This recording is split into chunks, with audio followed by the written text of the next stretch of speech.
right, ladies and gentlemen, welcome to the RodeoRoundup.com webcast. We have got a ton of things that have happened this week between the PRCA regards to Cowboys splitting off to the NFR news, as well as the PBR, two of the top professional sports associations within the rodeo industry have huge things going on, and the RodeoRoundup.com is your one-stop shop with myself, Jason Hetland, for all the late-breaking news week to week in anything rodeo related. But first of all, we're going to get going with the PRCA. Now, if you look at that PRCA deal, Carl Stressman, the commissioner, and the board of directors are, how can you say it nicely, flirting with disaster, I guess is how you can say it.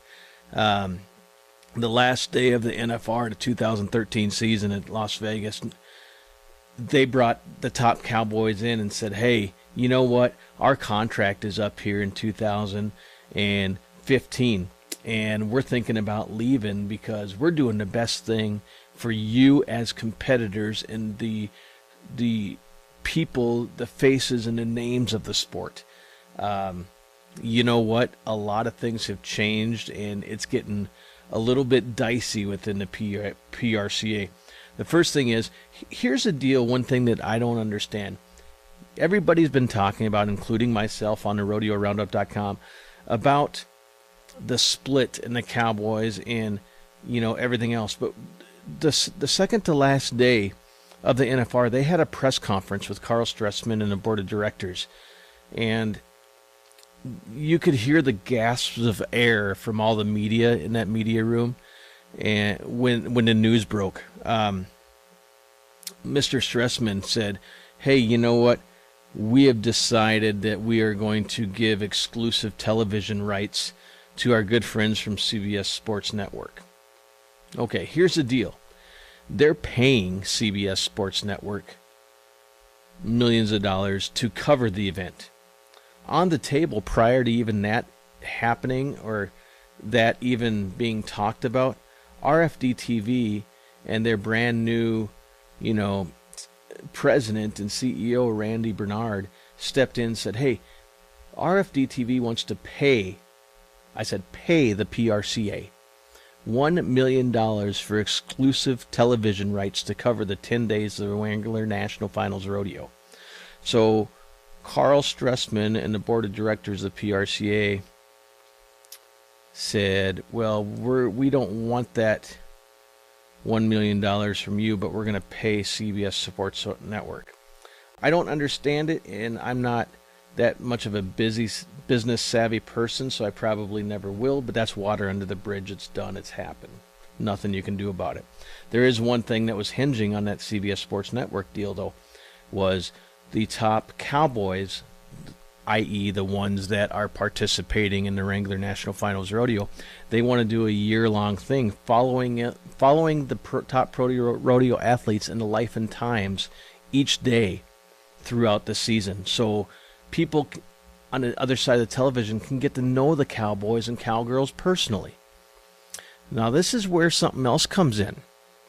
We talked about some of the top Cowboys and Cowgirls defecting. All this is headlined by 19-time world champion Trevor Brazil. They've got, steer wrestling world champ Hunter Cure. They've got barrel racing world champ Sherry Servey. They've got Casey Coletti. They've got a ton of Cowboys and Cowgirls that are on board with defecting from the PRCA. All this stems from an 18-point proposal that these Cowboys brought to the board of directors and said, we understand kind of what's going on, but we as Cowboys and Cowgirls and athletes don't feel like we are getting the most recognition, I guess is how you want to say it. These guys want to have more of a voice within the board of directors, and they went in. One of their main points is they wanted to add 2 more athletic seats on the board of directors, so athletes have more of a say, but they don't have the majority. So they still wouldn't have everything that happen, but the Cowboys just want to be voiced and heard a little bit more than they are. And Everything went back and forth. The PRCA said, well, this is a whole list of points. We don't have time to do that.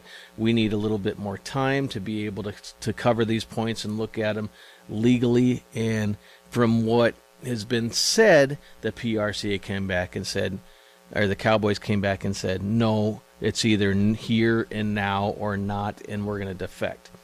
I don't know what's going on, but there's a lot of the top tier athletes that are talking about starting their own rodeo association. And if the Wrangler National Finals Rodeo does not stay in Las Vegas, my friends, there's already talks about these top cowboys and cowgirls that are defecting from the PRCA holding their own rodeo at the same time as the national finals, which I can almost guarantee you will be in Las Vegas.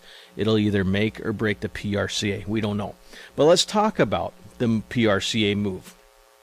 There are two proposals right now that are on the table and are really talked about. As you can see on here, the NFR logo is right up top, but you have the great state of Texas and, of course, the state of Florida. Now, the Osceola County Commissioners in Florida hosted Carl Stressman and the PRCA Board of Directors. They gave him a grand tour. They're promising all sorts of things. This was the first meeting that they had, and nobody knew about anything like this. So this is where the PRCA really got into some hot water. So we're going to see what happens.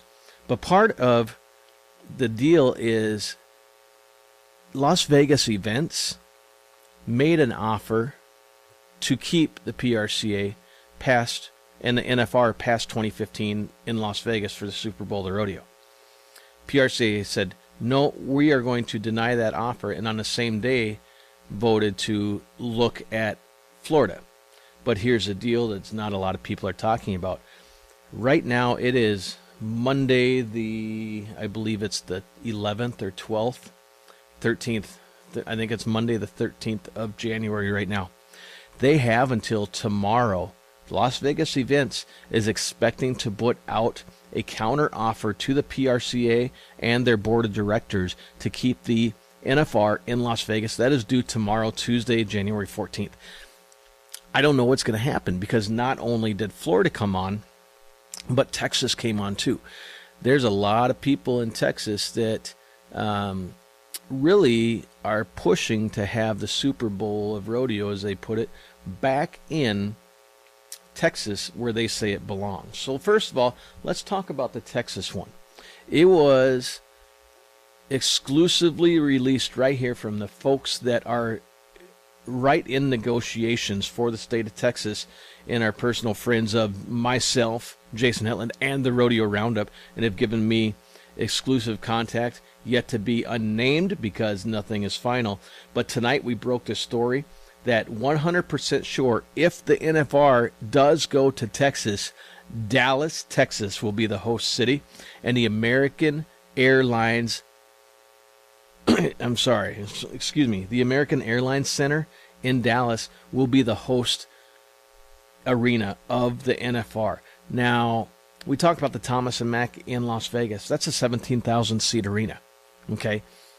The American Airlines Center is 18,500 seats.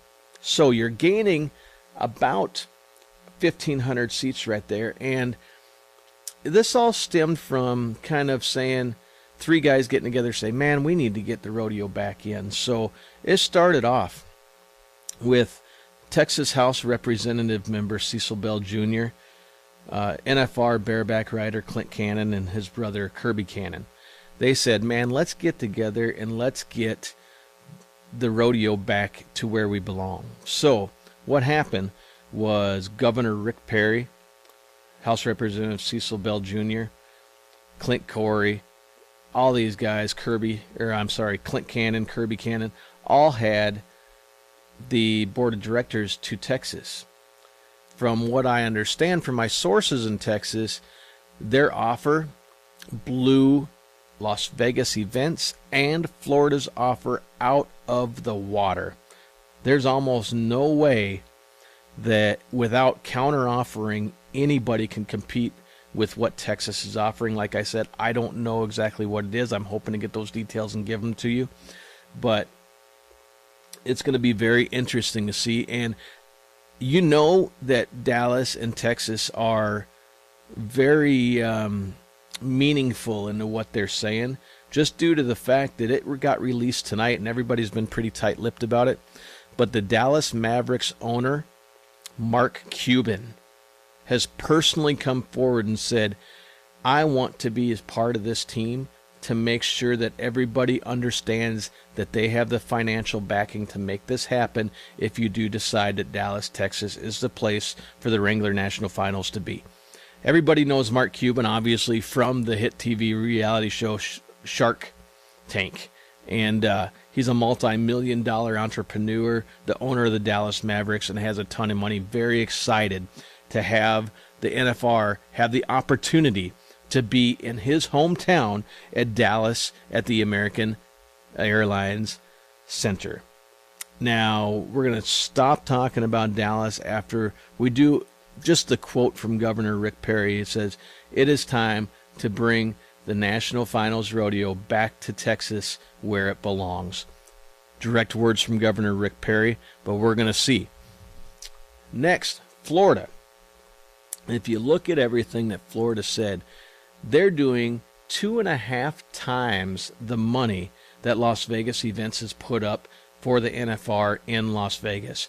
This, yes, in turn, would benefit the Cowboys, meaning the payouts would be better and everything else. Me personally, I don't think that Florida is the best option. Here's why. For one, Las Vegas has everything centrally located. Dallas is more cowboy country than anything. Either one of those options are probably the two front runners for me. Florida, you know, you go to Kissimmee and they have the old Amway Center right now for the 2015. Amway Center is a smaller arena. It's outdated. But what Florida and the county commissioners said is, we guarantee by 2016, if you do decide to move the Wrangler National Finals Rodeo to Florida, we will build you a brand new state-of-the-art 24,000-seat arena to hold your Wrangler National Finals Rodeo in. You know, that's kind of a competitive offer, yes, but here's the kicker. Everything is so spread out in Florida. You know, there's a couple of the cowboys and cowgirls on the professional circuit that go to the NFR that are from Florida. It's not really known as cowboy country. Like I said, everything's spread out. It's got a lot against them, especially with Texas coming on and making the huge statements. It's going to be interesting, but I can guarantee you nothing will be finalized and decided until at least the end of this month. You know that Las Vegas Events is going to come. I don't know what the counteroffer is going to be. I don't know if they can compete with Dallas, but if they do, I'll guarantee you that Dallas and Florida are going to send counteroffers too. So it's going to be a political game, and it's going to be a long talk and a long discussion to find out what Commissioner Carl Stressman and the PRCA Board of Directors feel like is going to be the best move for the history of the Professional Rodeo Cowboy Association and the Wrangler National Finals Rodeo. So a lot of stuff to talk about right there. But let's switch gears a little bit from the PRCA to the PBR. My friends, what 2 weeks it has been on the 2014 Built Ford Tough Series. We had a stop in New York City. It is the first stop for a few years, and it is inside the legendary Madison Square Gardens. This last weekend, they were in Chicago. Now, your 2013 world champion of the professional bull riders, American J.B. Mooney, was going on 6 straight nights and 6 bulls being covered within the World Finals in Las Vegas. Now, after the World Finals and after he had won the world title, this guy was riding 15 consecutive bucking bulls. All right, so he was tied coming out of New York City. After riding every one of his bulls in New York City, he was tied with the legendary Terry Don West at 15 consecutive bull rides without a buck off. Now, coming to the Midwest, my home, I'm from Minnesota, right down the road, 8 hours, was just an awesome experience and a history-making experience this last weekend in Chicago. J.B. Mooney, this is the first time that his beautiful bride, Lexi, was not able to come to an event. The reason that she wasn't able to come is they had just bought in a new house. Lexi was moving into that house while JB was flying to Chicago. So it was very awkward for JB not to have her there, because anybody that knows JB and has followed his story, you always know that he's in that buck and chutes. He knows exactly where Lexi is sitting, and he always looks up, winks at her, and gives her a smile, and she does the exact same to him right before he opens that buck and chute. So it was funny. If you were watching the CBS Sports Network, Leah Garcia had Lexi Mooney on her cell phone on FaceTime chat, and as JB was getting ready inside the buck and chute, Leah was right there with Lexi on the other end of the line, and he did his normal wink, smile, nod. Lexi blew him a kiss, and that chute gate opened, and my friends, Kiss Destroyer, Chad Berger, Buck and Bulls, Clay Struve, all those great guys, legend in the making. This young American is changing history, broke Terry Don West's consecutive riding record when he covered his 16th consecutive bucking bull. Now, that was the first night in Chicago. He had already broken the record. Lexi wasn't there. But, you know, JB says, man, I don't want to change a thing. I want to ride and I want to have fun. That's what I'm doing. And night number 2 came, and JB bucked off. You could hear the gasp of air inside that arena. But JB has really grown up over the last couple of years, if you haven't noticed. And you can see right here, like I said, the record was broken. JB and Terry Don West, they talk about riding 2 different type of caliber of bulls, but it doesn't matter. You know, JB is always going to have that consecutive ride record, and I think it's going to be around for a very, very, very long time. And I don't think a lot of people are going to break it. It took many years for Terry Don West to be able to get that record broke too. So congrats to JB Mooney. I have a feeling. And Leah Garcia asked JB, you know, you've already won the world one time. You've already conquered what your childhood dream. What is the next goal for JB Mooney? And he looked right in the camera with that sly little smile, and he goes, I want to be the first guy ever to win 3 back-to-back-to-back world bull riding championships within the Professional Bull Riding Tour, with a co-win in New York and a decent qualified ride the first night in Chicago. He's sitting a little bit, you know, lower in the standings, but it's early in the season, and JB has the mindset to do it. So, ladies and gentlemen, I'll tell you what a week it has been within the professional bull riding and the PRCA, with all the drama of the defecting cowboys, all the drama and the late-breaking news right here on the Rodeo Roundup regarding the National Finals Rodeo and the moves to either Dallas or Florida. You know, we stay on top of it. I have sources around the country, and they feed me the information, so I am the exclusive and first known to cover breaking news. So stay tuned to RodeoRoundup.com each week for your video updates. And ladies and gentlemen, check back to the RodeoRoundup.com each day for any late breaking news, and make sure you join our brand new newsletter right on the RodeoRoundup.com. Until next week, ladies and gentlemen, this has been Jason Hetland. I hope you've enjoyed the workup and the round out all right here on the RodeoRoundup.com.